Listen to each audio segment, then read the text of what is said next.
அவங்க பார்த்தது 31 வயது பெண் டாக்டரோட சடலம் ஆடைகளே இல்லாம ரத்த வெள்ளத்துல கிடந்தது. உங்க பொண்ணு அவளோட உயிரை அவளே மாய்ச்சுக்கிட்டா, நீங்க சீக்கிரம் கிளம்பி வாங்கன்னு சொல்ல அதிர்ந்து போறாங்க அந்த டாக்டரோட பேரண்ட்ஸ். ஒரு அப்பா தன்னோட ஆசை மகளை பார்க்க கூடாத ஒரு நிலைமையில அந்த பாவப்பட்ட அப்பா பார்க்குறாரு. பொதுவாக யூடின்னு சொல்லப்படுற ஒரு அன்நேச்சுரல் டெத் நடக்குதுன்னா எஃப்ஐஆர் பதிஞ்ச பிறகுதான் பாடி அட்டாப்சிக்கு போகும். ஆனால் இந்த கேஸில் அட்டாப்சி முடிஞ்சு தகனம் முடிஞ்சு நைட்டு 10:11 மணிக்கு தான் எஃப்ஐஆரே பதியப்படுது.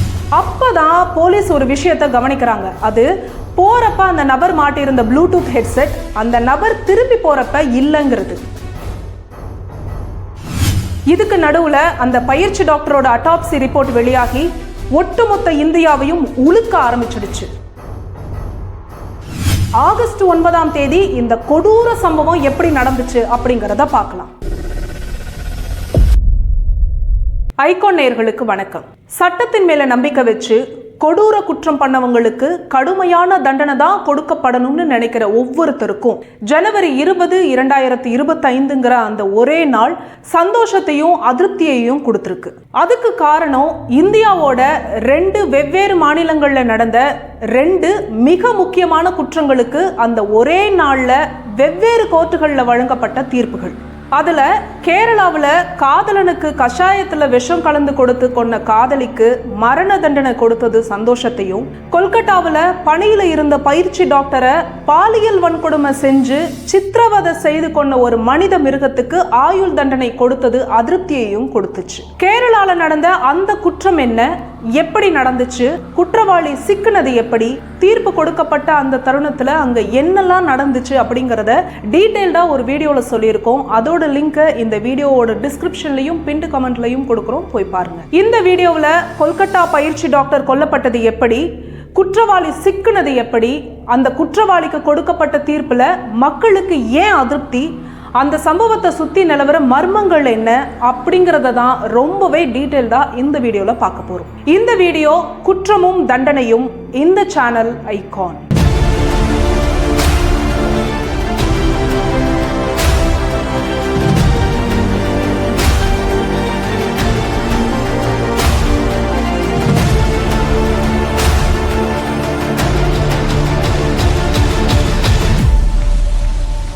அது ஆகஸ்ட் 9, 2024 காலையில் 9:30 மணி.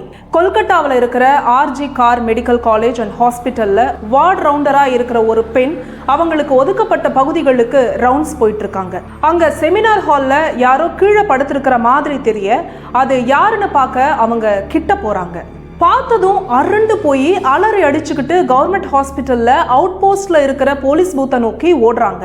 ஏன்னா அவங்க பார்த்தது அதே மெடிக்கல் காலேஜ் அண்ட் ஹாஸ்பிட்டல்ல பிஜி செஸ்ட் மெடிசன் படிக்கிற, அதே சமயம் அதே ஹாஸ்பிட்டல்ல பயிற்சி டாக்டராகவும் வேலை பார்க்குற 31 வயது பெண் டாக்டரோட சடலம் ஆடைகளே இல்லாம ரத்த வெள்ளத்துல கிடந்தது.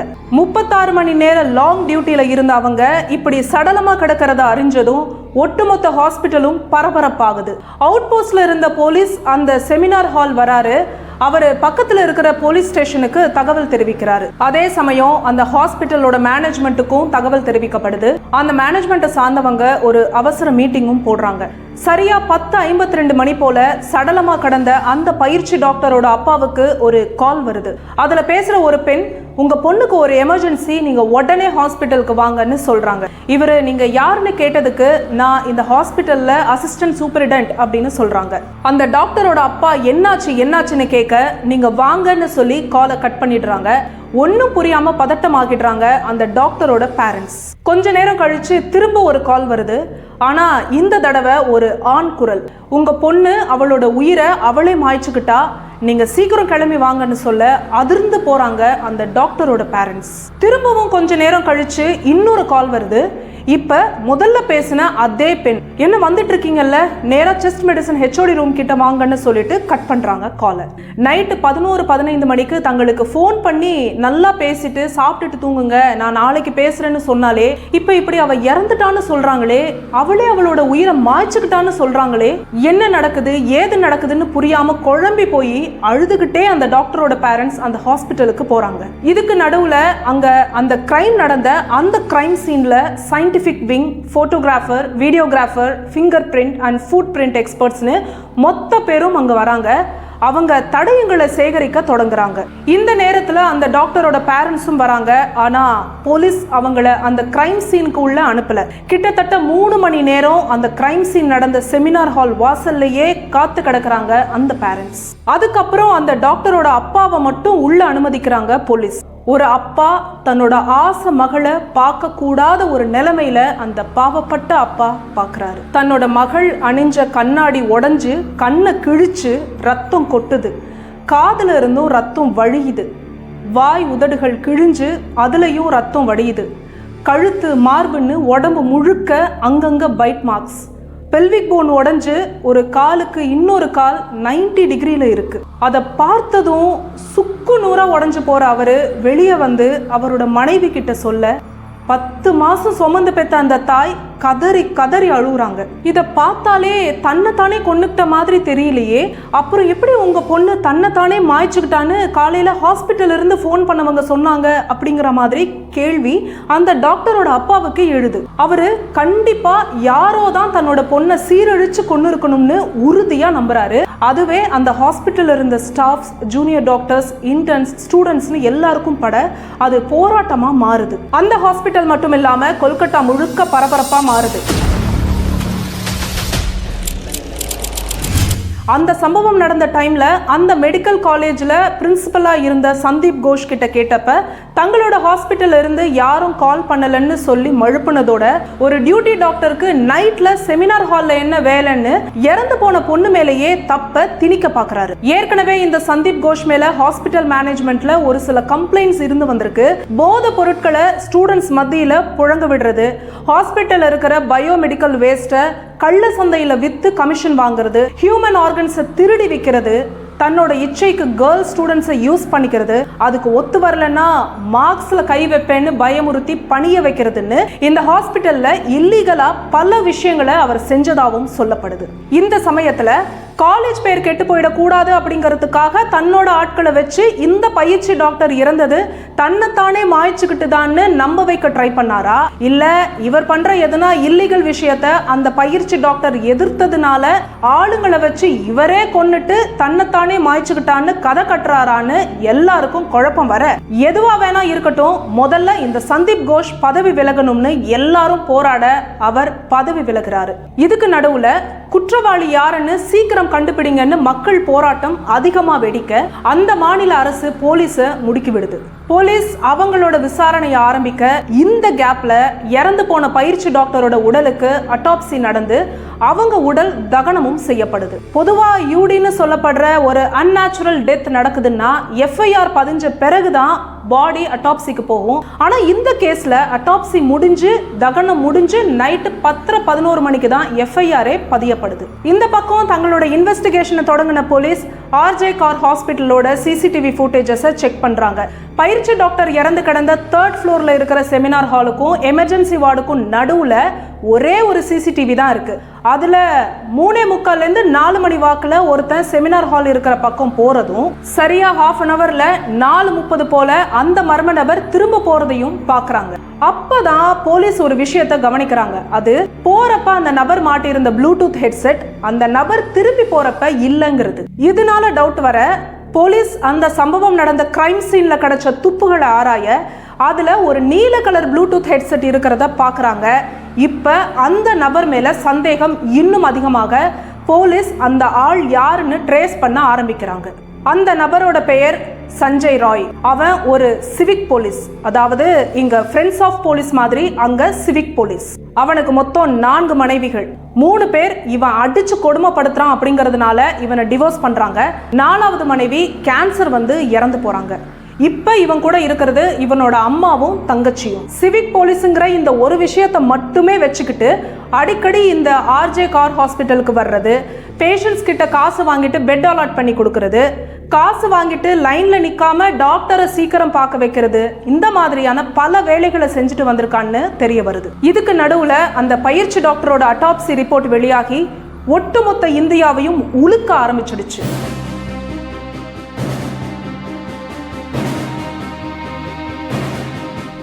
அந்த அட்டாப்சி ரிப்போர்ட்ல அந்த பெண் சாகிறதுக்கு முன்னாடி கொடூரமான முறையில பாலியல் வன்கொடுமை செய்யப்பட்டிருக்கான்னு, கைவிரல் உடைக்கப்பட்டிருக்குன்னு, பெல்விக் போன் உடைஞ்சிருக்குன்னு, கழுத்தை நெரிச்சதுனால தான் உயிர் போயிருக்குன்னு, கழுத்தை நெரிச்சதுல கழுத்துல இருக்கிற தொண்டைக்குழி உடைஞ்சிருக்குன்னு, அந்த பொண்ணோட பிறப்புறுப்பு மிக மோசமா சேதமடைஞ்சிருக்குன்னு, கட்டாயப்படுத்தி பெனட்ரேஷன் நடந்திருக்குன்னு, இது எல்லாத்தையும் விட அந்த பொண்ணோட பிறப்புறுப்புல இருந்து 151 ml அளவுக்கு சீமன் எடுக்கப்பட்டிருக்குன்னு தெரிய வருது.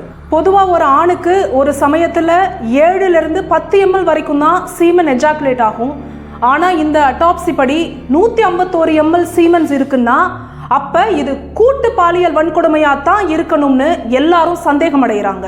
மறுநாள், அதாவது ஆகஸ்ட் 10, 2024 அன்னைக்கு காலையில போலீஸ் அந்த சஞ்சய் ராய் வீட்டுக்கு போறாங்க. அங்க தூங்கிட்டு இருந்த அந்த சஞ்சய் ராயை எழுப்பி அவன் போனை புடுங்கி இவங்களுக்கு கிரைம் சீன்ல கிடைச்ச அந்த ப்ளூடூத் ஹெட்செட்டை ஆன் பண்ணதும் அது ஆட்டோமேட்டிக்கா சஞ்சயோட போன் கூட பேர் ஆகுது.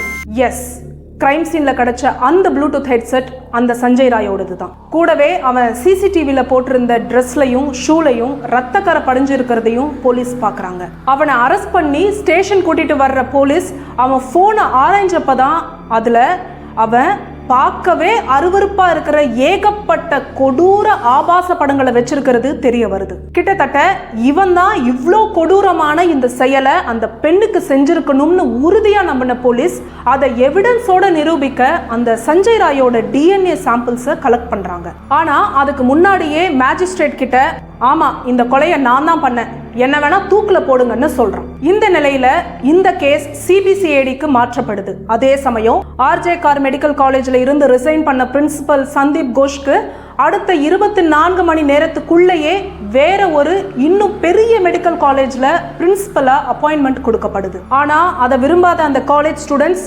ஹாஸ்பிட்டல் கதவை பூட்டி போராட்டம் பண்றாங்க. இந்த பக்கம் இறந்த பெண்ணுடைய அட்டாப்சி ரிப்போர்ட்டை வச்சு இந்த சம்பவம் கூட்டு பாலியல் வன்கொடுமையா இருக்குமோங்கிற சந்தேகம் எழறனால CBCID போலீஸ் அது சம்பந்தமா பலரையும் விசாரிக்கிறாங்க. அந்த வகையில சந்தீப் கோஷையும் கிட்டத்தட்ட 7 மணி நேரம் துருவி விசாரிக்கிறாங்க. இந்த விசாரணைகள் ஒரு பக்கம் போயிட்டு இருக்க, இன்னொரு பக்கம் சஞ்சய் கிட்ட இருந்து எடுக்கப்பட்ட DNA சாம்பிள்ஸ் இறந்து போன பயிற்சி டாக்டர் உடம்புல இருந்து கிடைச்ச எச்சங்கள் கூட மேட்ச் ஆகுதான்னு செக் பண்றாங்க. பல கட்ட விசாரணைகளும் சோதனைகளும் நடந்து முடிஞ்சதுக்கு அப்புறமா CBCID ஒரு ரிப்போர்ட் சப்மிட் பண்றாங்க. அதுல நாங்க இதுவரைக்கும் பல பேரை விசாரிச்சிட்டோம், அதன்படி இது கூட்டு பாலியல் வன்கொடுமையா இருக்க வாய்ப்பில்லைன்னு தெரிய வந்துச்சு. சஞ்சய் ராய்ங்கிற இந்த ஒருத்தன் தான் இந்த கொடூர சம்பவத்தை பண்ணியிருக்கான். அதுக்கு சாட்சியா இறந்து போன பயிற்சி டாக்டரோட கைவிரல், நகை இடுக்குல இருந்த தோல் சஞ்சய் ராயோட DNAவோட மேட்ச் ஆகிருக்கணும். அதே மாதிரி இறந்த பெண்ணோட உடல்ல, கழுத்துல, மார்பில் பைட் மார்க்ஸ் இருக்கிற இடங்கள்ல நடத்தப்பட்ட ஸ்வாப் டெஸ்ட்லயும் சஞ்சய் ராயோட DNA தான் மேட்ச் ஆகிருக்கணும். எல்லாத்துக்கும் மேல அந்த பெண்ணோட பிறப்புறுப்புல இருந்து எடுக்கப்பட்ட சீமன்லையும் சஞ்சய் ராயோட DNA மட்டும்தான் மேட்ச் ஆகிருக்கணும் அந்த ரிப்போர்ட்ல சொல்லப்பட்டிருக்கு. இந்த இடத்துல நமக்கு ஒரு சந்தேகம் எழலாம். அந்த இறந்து போன டாக்டரோட உடம்புல 151 ml சீமன் இருந்ததா சொல்லப்பட்டுச்சு. அது ஒரே ஆளுக்கு ஒரே சமயத்துல அவ்வளோ சீமன் வராதே, தென் எப்படி CBCID இதுக்கு சஞ்சய் ராய் மட்டுமே காரணம்னு சொல்றாங்கன்னு தோணலாம். அதுக்கும் பதில் சொல்லியிருக்கிற CBCID அது 151 ml இல்ல 151 கிராம் தான். அந்த 151 கிராம்ல சஞ்சயோட சீமனும் அந்த பெண்ணோட உடம்புல இருந்து வந்த ஃப்ளூயிடும் கலந்துதான் இருந்துச்சு. அதுல வேற யாருடைய DNAவும் தென்படல அப்படின்னு சொல்லியிருந்தாங்க. இந்த ரிப்போர்ட்டுகளையும் இந்த ஆதாரங்களையும் சாட்சிகளையும் தீர விசாரிச்ச கோர்ட் இந்த கொல்கத்தா டாக்டர் கொல்லப்பட்ட வழக்குல சஞ்சய் ராய் தான் குற்றவாளின்னு அறிவிக்கிறாரு. அப்ப அந்த சமயத்துல சஞ்சய் ராய் ஒரு ட்விஸ்ட் வைக்கிறான். அது என்ன ட்விஸ்ட், அதுக்கப்புறம் என்னாச்சு அப்படிங்கறத பாக்குறதுக்கு முன்னாடி ஆகஸ்ட் 9 இந்த கொடூர சம்பவம் எப்படி நடந்துச்சு அப்படிங்கறத பார்க்கலாம். MD படிப்புல கோல்டு மெடல் வாங்கணுங்கிற லட்சியத்தோட இருந்த அந்த 31 வயது பெண் தினமும் அதை தன்னோட டைரியில எழுதுறத வழக்கமா வச்சிருந்தாங்க. ஆகஸ்ட் 8ஆம் தேதி அன்னைக்கும் அதை தன்னோட டைரியில எழுதி வச்சுட்டு தான் டியூட்டிக்கு போறாங்க. 36 மணி நேரம் லாங் டியூட்டியில இருந்த அந்த பயிற்சி டாக்டர் அன்னைக்கு நைட் 11-15 மணிக்கு அவங்களோட அம்மா அப்பா கிட்ட பேசிட்டு அதுக்கப்புறம் அவங்களோட வேலையை பார்த்துட்டு இருக்காங்க. அதுக்கப்புறம் 12-1 மணி போல ஃபுட் ஆர்டர் பண்றவங்க அவங்களோட கலீக்ஸ் கூட சேர்ந்து சாப்பிட்றாங்க. சாப்பிட்டு முடிச்ச பிறகு கொஞ்ச நேரம் ரிலாக்ஸ் பண்ணிக்க நினைக்கிற அவங்க 3வது மாடியில் இருக்கிற செமினார் ஹாலுக்கு போறாங்க. இந்த ஹாஸ்பிட்டல்ல டாக்டர்கள் ஓய்வெடுக்க ஒரு ரூமோ சரியான வசதியோ இல்லாததுனால இங்க வேலை பார்க்குற டாக்டர்கள் ரெஸ்ட் எடுக்க இந்த செமினார் ஹாலை தான் பயன்படுத்திட்டு இருந்தாங்க. அதனால தான் இந்த பயிற்சி டாக்டரும் அந்த செமினார் ஹாலுக்கு போறாங்க. அங்க போய் கொஞ்ச நேரம் படிச்சுட்டு அப்புறம் படுக்கலாம்னு நினைக்கிறவங்க படிக்க ஆரம்பிக்கிறாங்க. ஆனா டயர்ட்ல அப்படியே தூங்கிடுறாங்க. இந்த சமயத்துல அந்த ஹாஸ்பிட்டலுக்கு வெளியே தன்னோட நண்பன் ஒருத்தன் கூட சேர்ந்து மது அருந்துற சஞ்சய் ராய் அதுக்கப்புறம் அந்த நண்பன் கூட சேர்ந்து சோனாகாச்சிங்கிற ரெட் லைட் ஏரியாவுக்கு போறான். அங்க 2 இடத்துக்கு போறான். அப்புறம் தான் சரியா 4 மணி போல சஞ்சய் ராய் RJ கார் ஹாஸ்பிட்டலுக்கு வரான். இறைய தேடுற மிருகம் மாதிரி ஒரு ரூமா தட்டியும் திறந்தும் பார்க்குறவன் கடைசியா இந்த டாக்டர் ஓய்வெடுத்துட்டு இருந்த செமினார் ஹாலுக்கு வரான்.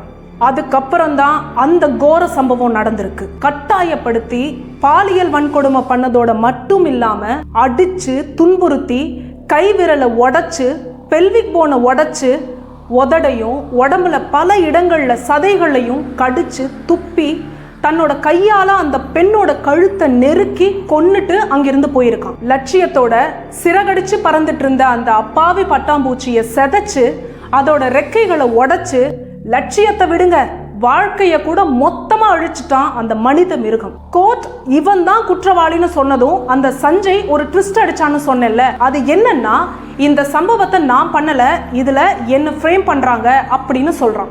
கூடவே இதுல ஒரு போலீஸ் ஆபீசர் சம்பந்தப்பட்டிருக்காரு, அவரை எல்லாரும் தப்பிக்க விட்டுட்டாங்கன்னு சொல்றான். அதோட நான் ருத்ராட்ச மாலை அணிஞ்சிருக்கேன், அப்படி அன்னைக்கு நான் அந்த குற்றத்தை செஞ்சிருந்தா அந்த ருத்ராட்ச மாலை அருந்திருக்குமேன்னு கேள்வி எழுப்புறான். அரெஸ்ட் பண்ணி மேஜிஸ்ட்ரேட் முன்னாடி நிக்க வச்சப்ப ஆமா நான் தான் கொன்னேன், என்ன வேணும்னா தூக்குல போடுங்கன்னு சொன்னவன் இப்ப என்ன இப்படி சொல்றான்னு எல்லாருமே ஷாக் ஆகுறாங்க. ஆனா அதை காதலையே வாங்காத நீதிபதி ஜனவரி 20ஆம் தேதி தீர்ப்பு சொல்லுவேன், எதுனாலும் அன்னைக்கு பேசிக்கோன்னு சொல்லிடுறாரு. ஒட்டுமொத்த இந்தியாவும் கண்டிப்பா இந்த கொடூரனுக்கு தூக்கு தண்டனை தான் கொடுக்கப்படும்னு எதிர்பார்த்து ஜனவரி 20ஆம் தேதிக்காக காத்திருந்தாங்க. அந்த நாளும் வந்துச்சு. அது ஜனவரி 20, 2025. ஒட்டுமொத்த இந்தியாவும் பரபரப்பா அந்த தீர்ப்புக்காக காத்திருக்காங்க.